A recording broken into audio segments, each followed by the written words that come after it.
ముఖ్యంగా ఈరోజు వైద్య కళాశాలల యొక్క ప్రైవేటీకరణ మీద ఈ ప్రభుత్వం తీసుకున్న నిర్ణయం మీద ఒక వైద్యుడిగా, ఒక డాక్టర్గా, ఒక ప్రభుత్వ మెడికల్ కాలేజీలో చదివి ఈరోజు 2 సార్లు శాసనసభకు ఎన్నికై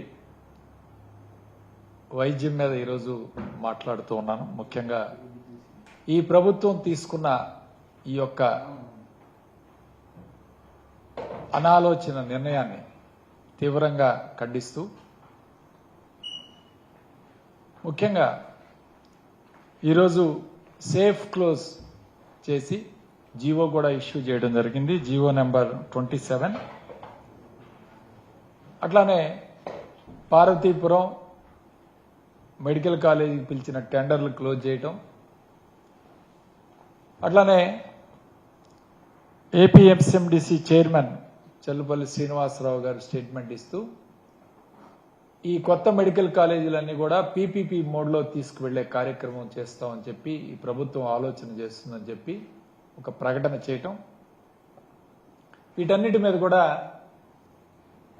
నిజంగా చంద్రబాబు నాయుడు గారు వస్తేనే ప్రైవేటీకరణ, చంద్రబాబు నాయుడు గారి మైండ్ సెటే కార్పొరేట్ వ్యవస్థలకు దోచిపెట్టే కార్యక్రమం. ఈయన 14 సంవత్సరాలు ముఖ్యమంత్రి చేశాడు. నేను అడుగుతా ఉన్నాను, ఒక్క ప్రభుత్వ మెడికల్ కాలేజ్ అయినా మీ హయాంలో ప్రారంభించారా? 14 ప్లస్ ఇప్పుడు 1 సంవత్సరం, 15 సంవత్సరాలు. 15 సంవత్సరాలు మీ ముఖ్యమంత్రి చరిత్రలో ఒక్క ప్రభుత్వ మెడికల్ కాలేజ్ అయినా ప్రారంభించడం జరిగిందా? కానీ జగన్మోహన్ రెడ్డి గారు తన 5 సంవత్సరాల పరిపాలనలో 17 మెడికల్ కాలేజీలు ప్రారంభిస్తే వాటిని కూడా మీరు నిర్వీర్యం చేసే కార్యక్రమం చేస్తున్నారే. ఎందుకు మీకు ఈ యొక్క ప్రైవేటు వ్యక్తుల మీద ఎందుకు ఈ ప్రేమ అని ఈరోజు అడుగుతా ఉన్నా. గతంలో నేను విద్యార్థిగా చదువుకునేటప్పుడు కూడా అప్పుడు నేదురుమల్లి జనార్దన్ రెడ్డి గారు కొత్త మెడికల్ కాలేజ్, ప్రైవేట్ మెడికల్ కాలేజీకి పర్మిషన్ ఇవ్వాలని ఆయన ముందుకొస్తే ఆ రోజు మేము రోడ్డు ఎక్కి ఉద్యమాలు చేశాం. Public that is in 91 or so. మేమంతా 3rd ఇయర్ ఎంబీబీఎస్ చదువుతున్నాం. మేము ప్రతి మెడికల్ కాలేజీలో కూడా ఉద్యమాలు చేశాం ప్రైవేట్ మెడికల్ కాలేజీ వాళ్ళు.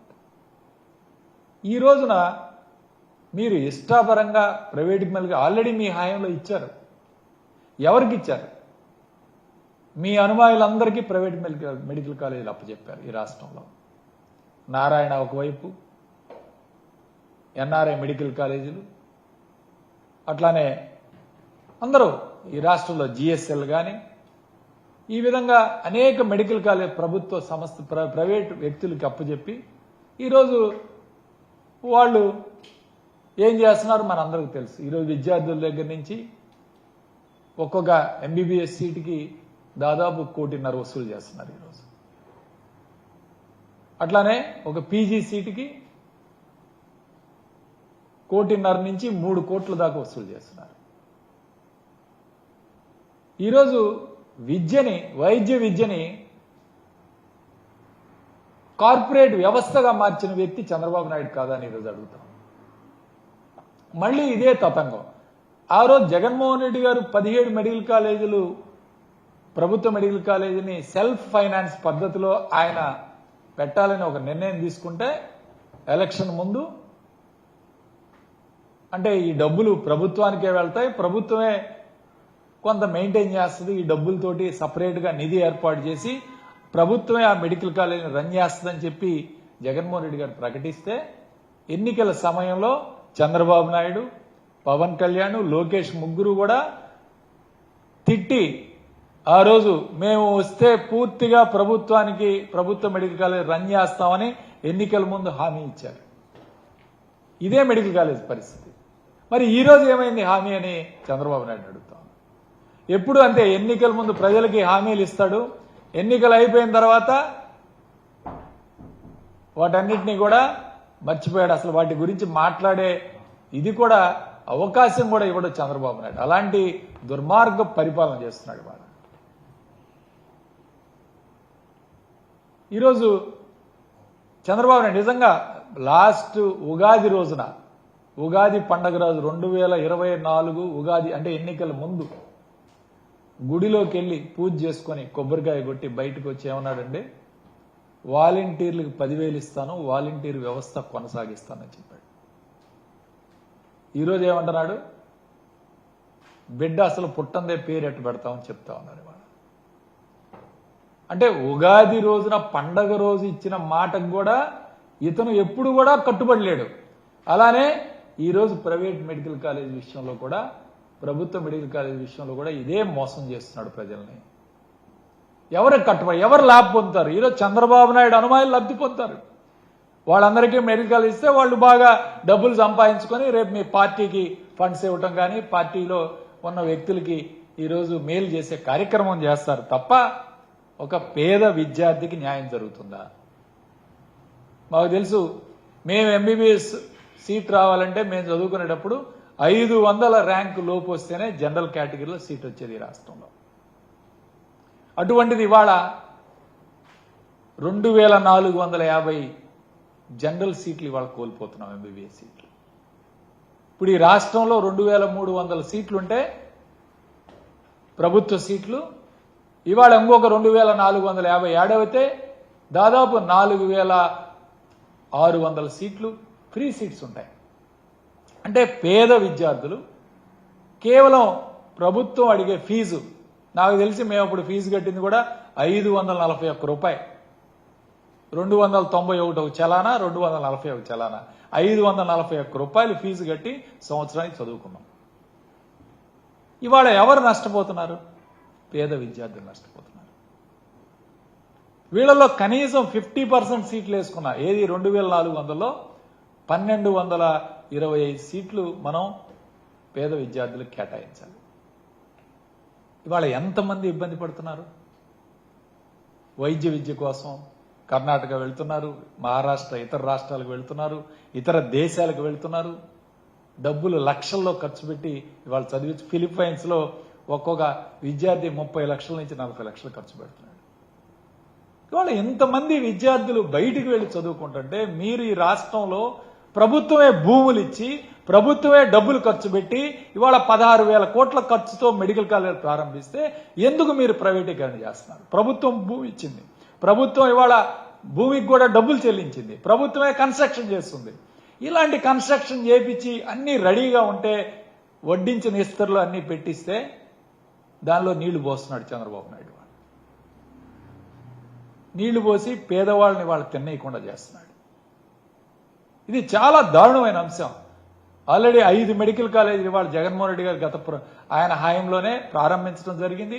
ఇవాళ కొత్తగా మాకు సీట్లు వద్దని రాశారు, పూర్తయిన మెడికల్ కాలేజీలు వద్దని రాశారు, ఎన్ఎంసీకి లెటర్ రాశారు. ఇవాళ కొత్తగా సీట్లు పేద విద్యార్థులు ఇవాళ ప్రతి సంవత్సరం కూడా దాదాపు 1250 మంది పేద విద్యార్థులు ఇవాళ నష్టపోతున్నారు. ఎందుకు ఎంత దుర్మార్గమైన చర్య చేస్తున్నాడు? నేను ఒకటే అడుగుతున్నాను. 1,10,000 కోట్లు ఇప్పటికే అప్పు చేశారు మీరు. కేంద్రం నిన్న మొన్న ప్రకటించింది 3 లక్షల కోట్లు ఆల్రెడీ ఆంధ్రప్రదేశ్కి ఇచ్చారని. మొత్తం 4 లక్షల కోట్లు మీరు తీసుకొచ్చారు ఈ 7 నెలల్లో. మీ లెక్క ప్రకారం అప్పులు కానీ ఏవైనా. ఇందులో ఎంతండి? 16,000 కోట్లు. అంటే మెడికల్ కాలేజీకి కావాల్సింది 16,000 కోట్లు. 16,000 కోట్లు కూడా జగన్మోహన్ రెడ్డి గారు కొంత ఖర్చు పెట్టారు. 1% 2% చాలు. 2% ఆఫ్ ద మీరు బడ్జెట్లో పెట్టినా ఈ మెడికల్ కాలేజీలన్నీ కూడా బ్రహ్మాండంగా పూర్తయి బయటకు వస్తాయి. ఇవాళ మన రాష్ట్రంలో డాక్టర్ లేరు. ఇవాళ రూరల్కి వెళ్ళి రూరల్లో హెల్త్ క్లినిక్స్ రన్ చేసే డాక్టర్ లేరు మన రాష్ట్రంలో. అలాంటి అవకాశం కోల్పోతున్నాయి. ఇవాళ మన డాక్టర్లు మనం చదివించుకుంటే రేపు రూరల్ ఏరియాలో కూడా డాక్టర్లు చదువుకోవడానికి పనిచేయడానికి అవకాశం ఉంటుంది. పిహెచ్సిలో డాక్టర్స్ మీరు పోస్టులు ఖాళీ అని మీరు నోటిఫికేషన్ ఇస్తే సగం ఖాళీలు పూర్తి చేయలేకపోతున్నాం. ఎందుకంటే ఎవరు కూడా పనిచేయడానికి రావట్లేదు. వాళ్ళు సీట్లు పెంచే కార్యక్రమం చేస్తే నెంబర్ ఆఫ్ డాక్టర్స్ పెరుగుతారు. మనకి రేపు రూరల్కి వెళ్ళి సర్వీస్ చేసే అవకాశం ఉంటుంది. ఖచ్చితంగా ప్రజలకు మేలు జరుగుతుంది. అంతేగాని రేపు కార్పొరేట్ హాస్పిటల్ పెడతారు మీరు మెడికల్ కాలేజ్ ప్రైవేట్ వాళ్ళకి, వాళ్ళు యూజర్ ఛార్జీలు అంటారు. ఓపీకి రాంగ్లోనే ఓపీ ఫీజు నామినల్ ఫీజు అంటారు. లేకపోతే ఎక్స్రే ఫీజు అంటారు, సిటీ స్కాన్ ఫీజు అంటారు. అంటే ప్రభుత్వం నిర్మించిన హాస్పిటల్స్ లో కూడా ఫీజులు కలెక్ట్ చేసుకునే కారణంగా ఈరోజు ప్రజలకు ఎంత భారం అవుతుందో ఒకసారి అర్థం చేసుకోవాలి చంద్రబాబు నాయుడు. కాబట్టి దీన్ని పూర్తిగా వ్యతిరేకిస్తూ వైఎస్ఆర్ కాంగ్రెస్ పార్టీ ఖచ్చితంగా దీని మీద ఫైట్ చేస్తుంది. ఎందుకంటే దేశంలో ఎక్కడా లేదు ఈ సంస్కారం, ఈ విధానం దేశంలో ఎక్కడా లేదు. ఇవాళ మన జగన్మోహన్ రెడ్డి గారు పోయిన ప్రభుత్వంలో మన రాష్ట్రంలో ప్రతి జిల్లాకి ఒక మెడికల్ కాలేజ్ ఉండాలని కోరుకున్నారు. ఇది కొత్త జిల్లాల్లో 26 జిల్లాల్లో. దీన్ని చూసి కేంద్ర ప్రభుత్వం ఒక్క యూపీలోనే 73 మెడికల్ కాలేజ్ ఇచ్చారు ఉత్తరప్రదేశ్లో. ఇవాళ వాళ్ళెవరూ ప్రైవేటైజేషన్ చేయటం లేదే, ఒక్కరు కూడా ఈరోజు ప్రైవేటైజేషన్ మీద మాట్లాడలేదు. వాళ్ళందరూ కూడా ప్రభుత్వమే రన్ చేస్తున్నాయి. ఒక్క ఆంధ్రప్రదేశ్ రాష్ట్రంలోనే ఎందుకు ఈ కారణం అంటే మీ అనుమాయులకి ఈరోజు అంటబెట్టే కార్యక్రమం. మెడికల్ కాలేజీలు ఈరోజు నిర్వీర్యం చేస్తున్నారు, ఆరోగ్యశ్రీని ఇన్సూరెన్స్ కి ఇచ్చేస్తున్నారు, విలేజ్ హెల్త్ క్లినిక్స్ లో మందులు లేవు, ఎవరో పనిచేయటం లేదు. ఇవాళ ఏదో గొప్పలు చెప్తా ఉన్నాడు. ఇవాళ నేను అడుగుతా ఉన్నాను, మీరు విమానాశ్రయాలు కావాలంటే కొత్తవి కడతారు, మెడికల్ కాలేజీలు మాత్రం ఇవ్వరా? ప్రభుత్వ మెడికల్ కాలేజీలు విమానాశ్రయాలు ఎక్కువ ఉపయోగపడతాయా, ప్రభుత్వ మెడికల్ కాలేజీలు ఎక్కువ ఉపయోగపడతాయా? చంద్రబాబు నాయుడు గారు చెప్పాలి. ప్రభుత్వ మెడికల్ కాలేజీలు తప్పని ఈ రాష్ట్రంలో ఒక్కరు చెప్పినా సరే మీరు విరమించుకోండి. ఎస్, రిఫరెండంకి వెళ్దాం చంద్రబాబు నాయుడు గారు. ఖచ్చితంగా ఈ మెడికల్ విద్య మీద ఒక రిఫరెండం తీసుకురండి. ఇది తప్పు, ఈ చర్య తప్పు అని ఎవరైనా అంటే తప్పకుండా మేము వైఎస్ఆర్ కాంగ్రెస్ పార్టీ కూడా కట్టుబడి ఉంటుంది. అంతేగాని మీ ఇష్టం వచ్చినట్టు ఈ ప్రైవేట్ మెడికల్ కాలేజీలు ప్రైవేటీకరణ చేయటం అనేది మంచి పద్ధతి కాదు. ఖచ్చితంగా దీని మీద వైఎస్ఆర్ కాంగ్రెస్ పార్టీ పోరాటం చేస్తుంది. అది న్యాయపరంగా పోరాటం అయినా పర్వాలేదు, అది ప్రజల్లోకి వెళ్ళైనా పోరాటం చేసి ఖచ్చితంగా వీటిని అడ్డుకునే కార్యక్రమం చేస్తామని